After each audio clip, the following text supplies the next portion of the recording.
ഞാനൊന്ന് പറയട്ടെ. എന്നാലും ജനങ്ങൾ എന്താണ് നമ്മളോട് ഇങ്ങനെ പെരുമാറിയത്? എന്താണ് സാറേ, എന്താണ് പെരുമാറ്റത്തിന് കുഴപ്പം? അതല്ല, ഓ നമ്മൾ എന്തൊക്കെ കാര്യങ്ങളാണ് ചെയ്തത്? എന്താണ് സാറേ, എന്ത് ചെയ്തെന്ന്? ഒന്നുമില്ലെങ്കിലും ഈ തദ്ദേശ തെരഞ്ഞെടുപ്പിന് തൊട്ടു മുമ്പ് ഇത്രത്തോളം പ്രഖ്യാപനം ഉള്ളതാണ് സാറേ, ഉള്ള സാധനം നമ്മൾ എന്തൊക്കെ ചെയ്തു, വാഗ്ദാനങ്ങൾ. ഇതൊന്നും പോരാഞ്ഞിട്ട് ഈ അടുത്ത് ആവിഷ്കാര സ്വാതന്ത്ര്യത്തിന് വേണ്ടി നമ്മൾ എന്തോരം ബാധിച്ചു. അത് സാറേ, ആവിഷ്കാര സ്വാതന്ത്ര്യവും കഴിഞ്ഞിട്ടായിരുന്നല്ലേ. ഇതാണ് വേണ്ട സമയത്ത് വേണ്ട കാര്യങ്ങളൊന്നും നടക്കുന്നില്ല ഇവിടെ. തന്നെ സാറേ, സത്യം തന്നെ. ശബരിമലയൊക്കെ അവന്മാരുടെ ഭരണക്കാരെ താകർക്കാൻ നമുക്ക് ഇല്ല സാറേ. That's A point. അത് വളരെ ശരിയാണ്.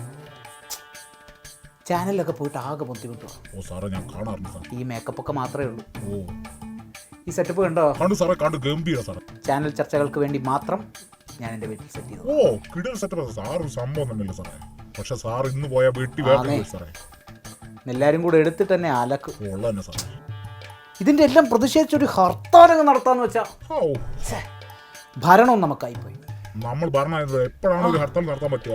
ഒരു കാലം. ഒരു സമയത്ത് എന്ത് സുഖമായിരുന്നു. സത്യം സാറേ. അതൊക്കെ ആലോചിക്കുമ്പോൾ ഓർമ്മയില്ല. അതേപോലൊരു ഹർത്താലാണ് ഞാനിപ്പോൾ ആഗ്രഹിക്കുന്നത്. ഇപ്പോൾ ആ ഹർത്താലൊട്ട് നടത്താനും പറ്റുന്നില്ല. നടക്കും സാറേ. ആവിഷ്കാര സ്വാതന്ത്ര്യത്തിന് വേണ്ടിയുള്ള നമ്മുടെ വാദം ഒന്ന് കുറഞ്ഞു പോയോ എന്നൊരു സംശയം. അതായത് കേന്ദ്രം നിഷേധിച്ച, അതായത് കേന്ദ്രം അനുമതി നൽകാത്ത കുറച്ച് പടങ്ങളെ നമ്മൾ കാണിക്കുമെന്ന് പറഞ്ഞല്ലോ. ആവിഷ്കാര സ്വാതന്ത്ര്യം അല്ലല്ല. പാരഡി ഗാനം എന്ന് പറയുമ്പോൾ അതിൻ്റെതായ മാനത്തിൽ മാത്രം ചെയ്യണം. താത്വികാചാര്യൻ എന്നുള്ള നിലയ്ക്ക് ആ പാരഡി ഗാനത്തിനെതിരെ ഞാൻ പ്രതിഷേധിക്കുമെന്ന് തന്നെ വീണ്ടും ഉറക്കെ പറയുകയാണ്. മാർക്കുള്ള പണിയൊക്കെ അയ്യപ്പൻ കൊടുത്തു. അയ്യപ്പൻ കൊടുക്കും.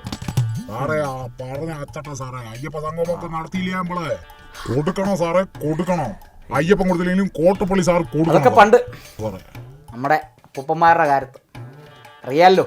പിന്നെ ഈ കോട്ടപ്പള്ളി എന്ന് പറയുന്നത് പാരമ്പര്യമായി തത്വികാചാര്യന്മാരാണ്. അപ്പോൾ പാർട്ടിയുടെ വലിയൊരു ചുമതല എന്റെ ഈ തലയിലുണ്ട്. പാർട്ടിക്ക് വേണ്ടി ചാനലുകളിൽ കൃത്യമായി വാദമുയർത്തുക എന്നുള്ള ലക്ഷ്യം ഞാൻ ഇപ്പോഴും ഫോളോ ചെയ്തു വരുന്നു. പക്ഷേ എന്റെ സങ്കടം താൻ പറഞ്ഞു തന്നെ, ഒരു ഹർത്താൽ കൂടിയിട്ട് കാലം എത്രയായി? നല്ലൊരു ഹർത്താൽ കാലങ്ങളായി. ഇനി എപ്പോഴാണോ ഇതൊക്കെ നടക്കുക?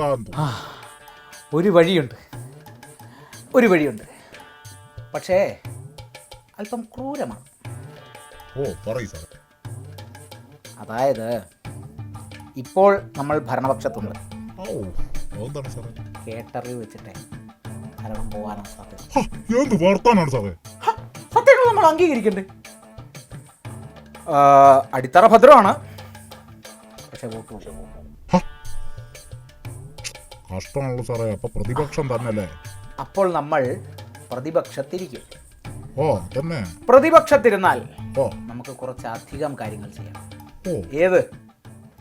എന്തും പറയാം, ഹർത്താലുകൾ നടത്താം, എന്തും തല്ലി പൊളിക്കാം. നിയമസഭ ഓർമ്മയുണ്ടല്ലോ. പിന്നെ മറക്കാൻ പറ്റുമോ സാറേ?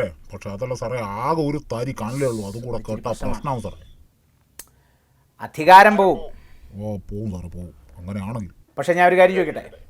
അധികാരമാണോ ഹർത്താലാണോ വലുത്? ഹർത്താലാണ് വലുത്.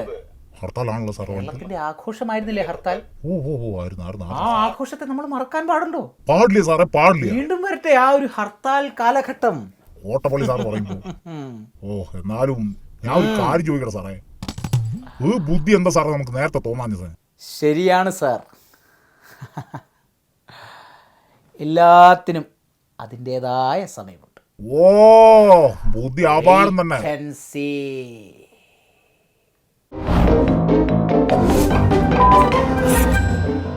ഇനി ഞാനൊന്ന് പറയട്ടെ.